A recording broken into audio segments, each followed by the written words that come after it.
E nós começamos o Liberdade de Opinião indo direto ao Rio de Janeiro. Vamos conversar com o jornalista Sidney Rezende, que passou o final de semana voando para cima e para baixo, hein, Sidney? Você foi visto em diversos lugares do país. Eu fui recebendo as mensagens. Olha, o Sidney está no Rio, está saindo, está em Curitiba, já voltou.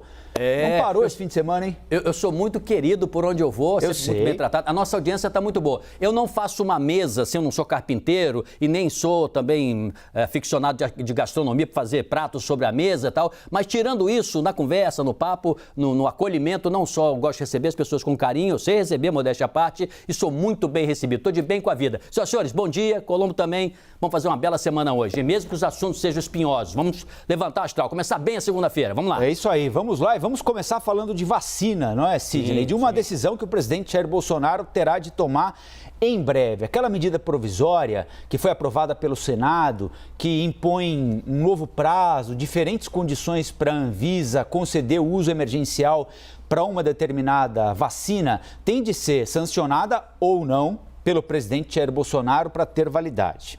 Este é um projeto que provoca algum incômodo entre diretores da agência, que já pensam, inclusive, em levar o caso para o Supremo, caso a medida provisória seja sancionada pelo presidente.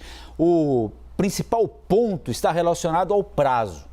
Como funciona atualmente? A Anvisa tem 10 dias para analisar os pedidos. Com a medida provisória, o prazo para conceder a autorização cai para 5 dias. O presidente Jair Bolsonaro disse à CNN que vai consultar ministros e o corpo técnico do governo para então anunciar uma decisão. Para a Anvisa, a MP retira o papel técnico da agência, porque não permite análise num prazo minimamente adequado e quase que obriga a aprovação dos imunizantes. Lembrando que essa MP também tem um outro tema importante embutido, que é a facilitação da entrada de vacinas como a russa Sputnik e a indiana Covaxin. Sidney, até onde nós devemos ir no processo de acelerar a aceitação de vacinas pela Anvisa sem agredir o papel que a agência tem de exercer neste momento? Colombo, eu vou responder a sua pergunta, mas você quer que eu responda do começo, lá do Congresso, ou no final já do presidente Bolsonaro? Você vai dizer sim ou não? Por onde você quer que comece? Que eu vou responder. Eu prefiro começar do começo, como diria o poeta. Então vamos começar pelo Congresso. Ora, o Congresso, meu Deus do céu, não votaram o orçamento. Tá um monte de coisas lá na fila que eles não votam, né? Não tem uma priorização para assuntos relevantes e está se tentando fazer, mas não se tem ainda uma agenda concreta ali na mesa. Se tem bons sinais, mas não se tem a definição a partir da dupla que assumiu a Câmara e o Senado. Quer dizer, para os outros eles querem pressa. Para eles não respondem tão prontamente quanto gostaríamos. Então é um pouco fácil isso. Então vamos agora para o final. O presidente Bolsonaro. Acho que o presidente está certo e qualquer presidente deveria fazer isso, ouvir quem tem capacidade, conhecimento técnico, quem está preparado, quem tem levantamentos de pesquisa, de opinião, quem tem conhecimento jurídico para abalizar a sua tomada de decisão. E acho e penso que o presidente deveria fazer isso para tudo, tá certo? Não ficar fazendo como às vezes o próprio presidente faz, né? Que dá na telha, ele fala certas coisas que ele pessoalmente acha que é o certo, sem ouvir ninguém. Então é para isso que existe assessoria técnica, é para isso que você tem que se utilizar do seu melhor cabedal, da sua melhor equipe, tanto no Ministério da Saúde ou qualquer outro ministério. Então ele está certo em pedir relatórios e estudar. No meio do caminho, entre o início e o final, o que nós temos? Temos aí uma compreensão que precisa ser muito bem definida para todos, que é: tudo que é correlacionado a governo é imediato, é para agora, é para o curto prazo. Tudo que é a Estado é institucional, é daqui para o futuro, para as próximas gerações. É necessário ter equilíbrio entre ações de governo e ações de Estado, porque senão você tem um déspota, um ditador, um irresponsável no Poder Executivo. Falando em tese, tá, gente? Daqui para o futuro, né? Você pode ter alguém que atropele tudo e tome uma decisão absolutista, pessoal, personalista. Isso é péssimo para a democracia, é ruim para o país. Então, por isso que é preciso ter organismos, instituições de Estado e de governo. Rapidez para o governo e, no caso do Estado, decisões mais duradouras. Não acho nada bom que se tenha agora essa interferência num órgão de Estado. Isso, se for para o Judiciário, isso o presidente não vetar, acredito que ele vai vetar, porque de 5 para 10 dias, gente, por mais emergência que nós tenhamos, e sabemos que é premente, né, é um tempo já curto, né? Então a Anvisa tem feito o seu esforço com seriedade, tem nos conquistado, né, com os seus técnicos, com as suas tomadas de decisão, e querer agora exigir uma rapidez além da conta, vindo de fora para dentro, é muito estranho. Está uma rapidez agora para aprovação dessa vacina russa, né, que a gente acha até estranho, né, porque não se viu essa mesma emergência quando se tinha na mesa a tomada de decisão que necessitava, sim, ser muito rápida, das duas vacinas que já estão aí sendo tocadas tanto pela Fiocruz como pelo Butantan. Portanto, eu sou completamente contra se atropelar um órgão de Estado. A Anvisa precisa trabalhar com segurança. E se ela conseguir, tecnicamente, liberar antes dos 10 dias, tanto melhor. Agora, impor a ela 5 dias, ela não tendo condições de fazer com segurança, vai que a gente vai tomar uma vacina aí que não está seguindo todos os preceitos legais necessários. Quem é que vai assumir essa responsabilidade? A Anvisa que foi contra ou os congressistas estão pressionando? Olha, Sidney, tem um outro tema importante ganhando tração, que é a discussão sobre a volta do auxílio emergencial, não nos moldes como nós o conhecemos no ano passado, como ele foi pago no ano passado, vai ser bem diferente. Segundo a apuração do nosso analista Igor Gadelha, o auxílio passará a se chamar BIP, Bônus de Inclusão Produtiva. Esse novo auxílio deve ser pago a mais ou menos 30 milhões de brasileiros. Lembrando que na semana passada o ministro Paulo Guedes falou que o auxílio emergencial foi pago a 64 milhões de brasileiros. Então, 30 milhões de brasileiros receberiam o BIP. Valor proposto pelo governo, R$ 200. O ministro da Economia, Paulo Guedes, no entanto, para conseguir pagar o BIP, quer que o Congresso aprove uma cláusula de calamidade para permitir que essa despesa fique fora do teto de gastos. É uma espécie de salvaguarda jurídica que o governo quer adotar. E também, Sidney, vai obrigar que os beneficiários do BIP façam um curso profissionalizante para que eles supostamente estejam melhores preparados para conseguir um emprego, se é que haverá emprego, depois desses 3 meses de pagamento do benefício. Como é que você avalia essa perspectiva desta remodelagem e enxugamento do auxílio emergencial transformado em BIP? Você usou BIP, Sidney? Você usou BIP? Não usei, mas é da minha época. Um irmão mais velho usou, então eu tinha conhecimento como é que era. Mas o meu bip na infância era o quê? Bip, bip, bip, bip. Você lembra aqueles desenhos animados que você ia correndo? Papaléguas. Só que esse papaléguas aí de agora é mais devagar, apesar da perninha ficar correndo mais rápido, é mais devagar do que o outro. O outro era R$600, agora que se quer fazer um bip, né, com R$200. Então vamos por partes para tentar conversar isso aí. Olha, eu acho que o ministro Paulo Guedes deveria acionar, ele tem lá um mecanismo interno, que é o Conselho de Monitoramento e Avaliação de Políticas Públicas, que são técnicos muito preparados, alguns deles já atuam há algum tempo, não só no governo atual Bolsonaro, mas já vinham aí atuando em outros governos anteriores, portanto técnicos abalizados que conhecem a máquina pública para poder fazer um pente fino novamente e se fazer algumas coisas. Por exemplo, fazer cruzamento de bases de dados para evitar 2 nomes iguais. Eles avançaram agora no auxílio emergencial, que não é o BIP, era o outro, né? Fazer uma revisão do auxílio doença, promover integração de benefícios. Por quê? Fazendo isso, você diminui um pouco a base mais geral que anteriormente recebeu o auxílio emergencial. Algumas pessoas, inclusive de classe média alta, viajando aí pelo exterior, receberam aquele auxílio porque o cadastro não estava legal, não estava atualizado. Aproveita essa oportunidade, deixa passar pelo CEMAP, lá pelo Conselho de Monitoração e Avaliação de Políticas Públicas, se faz uma nova revisão e vai ao encontro do que nós tínhamos dito aqui, que menos brasileiros receberiam em comparação, não sabe que o nome era BIP, né? Em comparação ao auxílio emergencial, que o valor seria reduzido, o governo vai trabalhar com R$200, já é alguma coisa, mas é pouco, perto dos 600, mas já ajuda quem precisa e agora está se criando um novo nome justamente para não confundir com o nome antigo. Agora, tem uma coisa que eu gosto aí, viu, Colombo? Vou elogiar agora e vou dar um exemplo onde isso funciona muito bem, que é essa ideia de não dar só o dinheiro, não, é atrelar de alguma maneira comprometimento de quem recebe.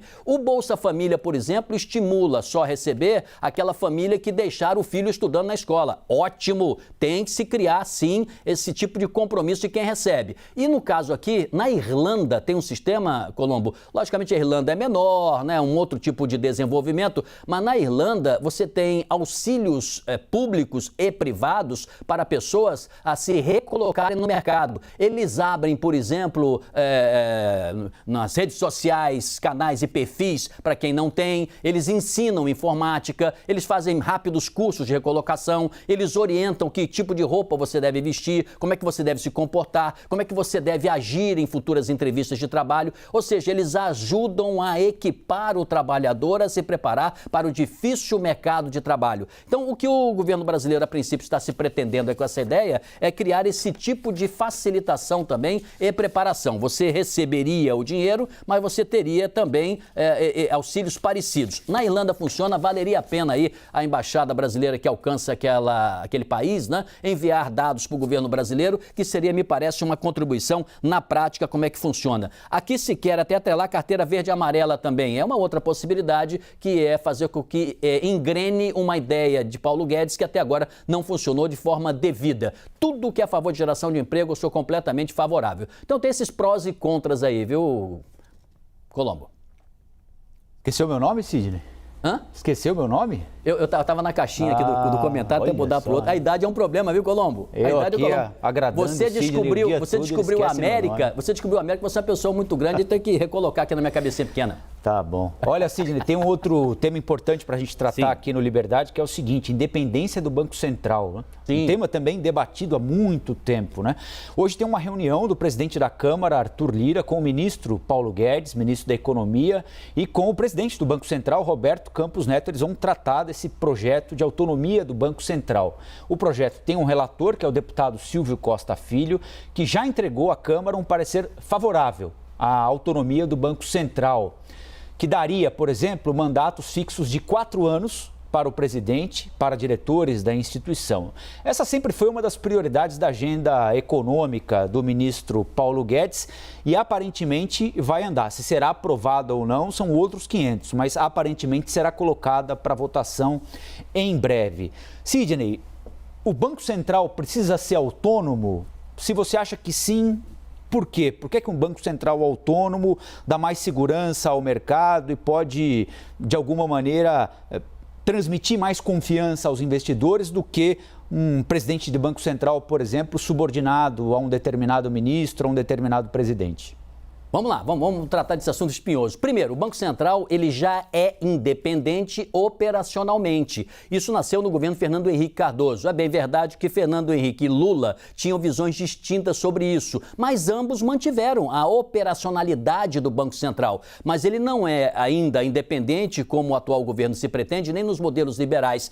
Onde existe Banco Central independente, a tendência é você ter uma economia melhor e mais forte. De preferência que a presidência do Banco Central não seja do mesmo período da presidência da República. Isso é ruim, porque se um presidente da República começa no governo 1, indo até o 4, e você tivesse um presidente do Banco Central também começando 1 por 4, pode ter uma influência muito grande e perversa. Hoje mesmo conversamos aí a história da Anvisa, né, envolvendo um órgão de Estado e uma instituição de governo, então, uma instituição de Estado e empresas de governo. São coisas diferentes. Então, o ideal é ser intercalado mesmo, seria ótimo. A independência do Banco Central, ela dá também uma autonomia para tomar decisão de taxa de juros, ela dá condições de você se distanciar um pouco da situação mais local da economia e tomar decisões mais duradouras. Então, onde tem Banco Central independente, as economias 100% são mais fortes. Agora, tem um problema. A princípio, eu sou a favor da autonomia do Banco Central por conta disso, para ser uma guardiã da moeda, que ela já é, né? Portanto, ela cuida da política monetária, mas que ela crie também essa condição de tomar as medidas necessárias econômicas, independente dos ares aí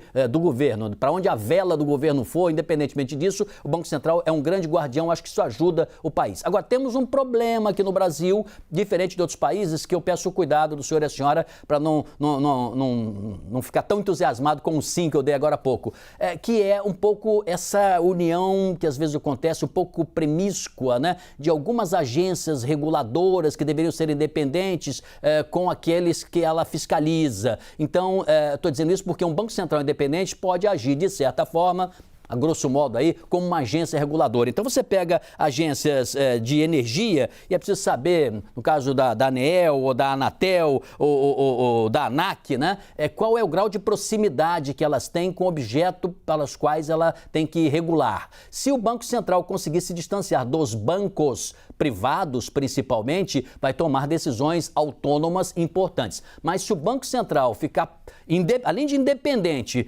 dependente desse setor, que manda muito no Brasil, eu vejo com enorme preocupação e vai ser difícil consertar isso lá adiante. Então, só com fiscalização do Congresso Nacional, da sociedade e conhecimento do que isso significa. Em tese, Banco Central independente é bom para a economia. Vamos falar um pouquinho de política agora, Sidney, porque basicamente todos os analistas de política têm a mesma percepção de que aquele bloco de partidos chamado de Centrão se fortaleceu nas últimas eleições, conquistando muitas prefeituras, muitas vagas nas câmaras de vereadores e agora chega ao auge do poder, pelo menos neste passado recente, com a vitória de Arthur Lira para o comando da presidência da Câmara dos Deputados. E os mesmos analistas esperam a fatura, afinal de contas, o Centrão é fiel a ele mesmo e não a um determinado governo. E esta fatura viria por meio de cobrança de espaço, cargos, por exemplo, ministérios, alguns deles hoje nas mãos de militares, como o Ministério da Saúde, que tem no comando o general Eduardo Pazuello, Minas e Energia, com Bento Albuquerque. Sidney, como é que o governo Bolsonaro, o presidente Jair Bolsonaro, vai fazer para se adaptar a uma circunstância nova, né? Ele se elegeu dizendo que era diferente de tudo que havia até então. Está aliado ao Centrão e o Centrão trabalha ocupando espaço, né? Como é que vai ser a vida do presidente até agora? Ele vai ter, a partir de agora, ele vai ter de abrir mão de aliados, por exemplo, das Forças Armadas que o acompanham no primeiro escalão para ceder espaço para esse grupo político que hoje dá um suporte importante a ele no Congresso? Colombo, política não quer assim não, hein? Ciência exata. Não venha com aula de ciência exata para nós aqui. Não dá, Colombo. Você quer sim, não, sabe que vai tirar daqui e botar ali. Política não é muito isso não. Mas veja se você me ajuda, adoro interagir com você, Colombo, mas fique à vontade se você não lembrar. Se eu lembrar assim de um animal, o coelho gosta de cenoura, né? Você vê um coelhinho, se der cenourinha, ele come aquilo rápido, né? Você lembra de algum outro animal que te ocorra aí que gosta mais de comer alguma coisa do que outra? Você lembra algum, não? Sei lá, o meu cachorrinho, se der um resto de jantar, ele devora, limpa o prato todo, lambe o prato. Eu não faço isso, mas ele vai fazer isso. Ou seja, cada animal tem uma característica própria, um alimento que gosta mais, né? Você pega, às vezes, umas pragas da botânica, fica comendo ali a folhinha, come rápido, né? Uma taturanazinha, só caramba, é tão pequenininho, comeu aquilo tudo. E se o Centrão fosse um animal, um bicho, seria cargos, né? Não tem jeito, ele gosta de cargos, ele pode comer outras coisas ali e tal, né?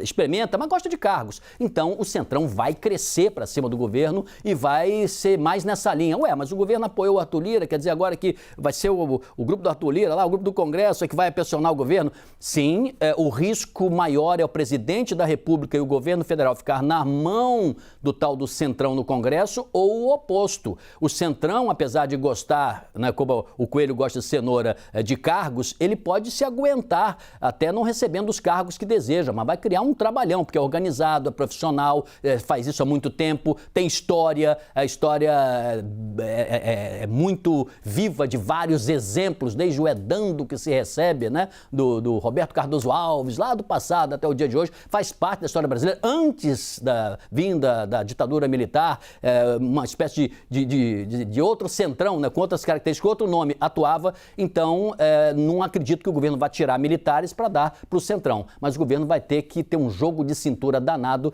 como você bem disse aí, para negociar, conversar e conviver com o tal do Centrão e os políticos da velha política. Não será vida fácil para o presidente daqui para frente não e para o governo federal.